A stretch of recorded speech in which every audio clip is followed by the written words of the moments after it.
हमारे अंदर ना एक फितरत है, हमारे अंदर एक फितरत पाई जाती है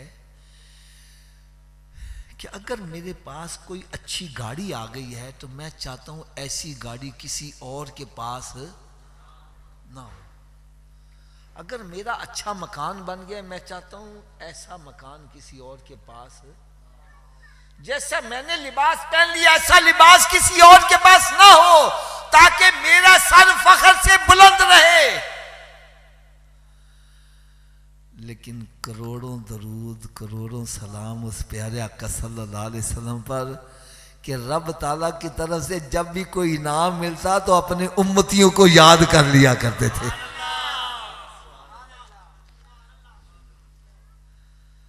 प्यारे आका सल्लल्लाहु अलैहि वसल्लम मेराज शरीफ की रात उस जगह पहुंचे जहां पर कहीं ना नबी जा सका, ना जा सकेगा, ना कोई रसूल गया ना जा सकेगा, ना कोई फरिश्ता गया ना जा सकेगा।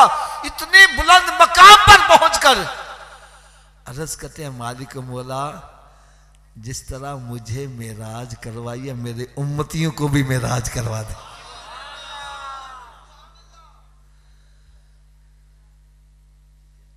जिस तरह तूने मुझे मेराज की नेमत से नवाजा, मेरे उम्मतियों को भी मेराज करवा दे।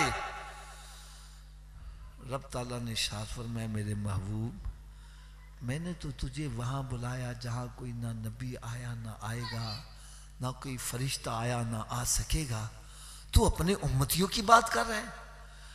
अर्ज करने गया, मालिक मौला राजी करने का तूने वादा किया हुआ है, वाला सौफयुती का रब का फतर दा। ऐ मेरे महबूब मैं तुझे इतना दूंगा कि तू राजी हो जाएगा कि दो आलम खुदा की रजा चाहते हैं और खुदा चाहता है रजाए मोहम्मद। या अल्लाह मैं तुझसे राजी जब हूंगा जब तू मेरे उम्मतियों को भी मेराज करवाएगा। तो रब ताला ने इरशाद फरमाया, मेरे प्यारे हबीब सल्लल्लाहु अलैहि वसल्लम ये 5 नमाजों का तोहफा ले जाओ। कितनी नमाजों का? ऊंची बोलो जरा। या अल्लाह इन नमाजों से क्या होगा? फरमाया, जिन अनवारो तजल्लियात से मैंने तुझे लामकानों से आगे बुलाकर नवाजा है, तेरा उम्मती जमीन पर नवाज देगा, जमीन पर नमाज पढ़ेगा, उन्हीं अनवारो तजल्लिया से उसको जमीन पर ही नवाज दिया जाएगा। हजरत मूसा अलैहि सलाम एक तजल्ली देखकर बेहोश हो गए।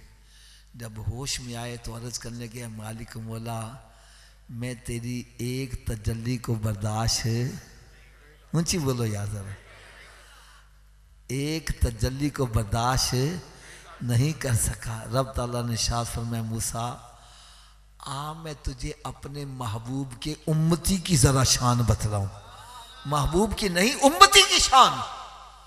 अर्ज करने के, या अल्लाह तेरे महबूब सल्लल्लाहु अलैहि वसल्लम की उम्मती की क्या शान होगी? रब ताला ने इरशाद फरमाया, मूसा इस बात से अंदाजा लगा ले कि तू एक तजल्ली देखकर बेहोश हो गया है, मैं अपने महबूब की उम्मती पर उस वक्त 70,000 ऐसी तजल्लियां डालूंगा जब वो नमाज अदा कर रहा हो। तो हजरत मूसा अलैहिस्सलाम दुआ क्या करते हैं, या अल्लाह उस नबी का उम्मती मुझे भी बना दे, उस नबी का उम्मती मुझे भी बना दे। अरे हम कितने खुश नसीब हैं कि हमने दुआ भी ना मांगी, रब ने हमें पैदा ही महबूब को उम्मती बना के कर दिया।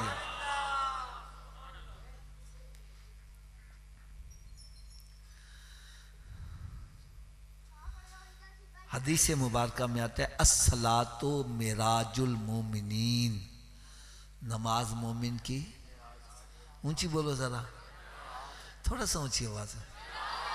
और मिराज में क्या है? मुलाकात है। फरमाया नमाज पढ़ो इस तरह गोया तुम खुदा को देख रहे हो, और अगर ये कैफियत नहीं बनती ये समझो खुदा तुम्हें देख रहा है। मैं कहता हूं कोई तो है जो नमाज भी पढ़ रहा है, रब का दीदार भी कर रहा है।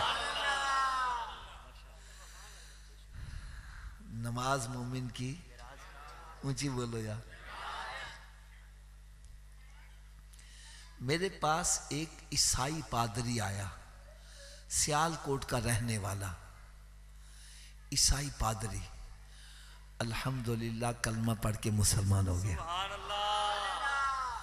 मैंने उससे पूछा, ए मुसलमानों जरा मेरे बात दिल के कानों से सुनना। मैंने उससे पूछा, मैंने कहा यार तुझे इस्लाम की कौन सी चीज अच्छी लगी कि तूने ईसाइयत को छोड़ा, इस्लाम कबूल किया?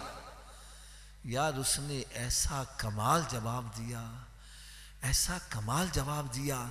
कहने लगा, हाफिज साहब मैंने दुनिया के मुख्तलिफ मज़ाहिब को स्टडी किया है, मैंने देखा किसी मजहब में हफ्ते के बाद बुलाया जा रहा है, कहीं महीने के बाद बुलाया जा रहा है, कहीं साल के बाद बुलाया जाता है।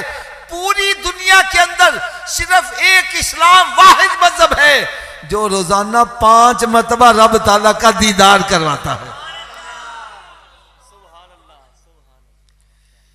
इसलिए मैंने ईसाइयत को छोड़ा, इस्लाम कबूल किया।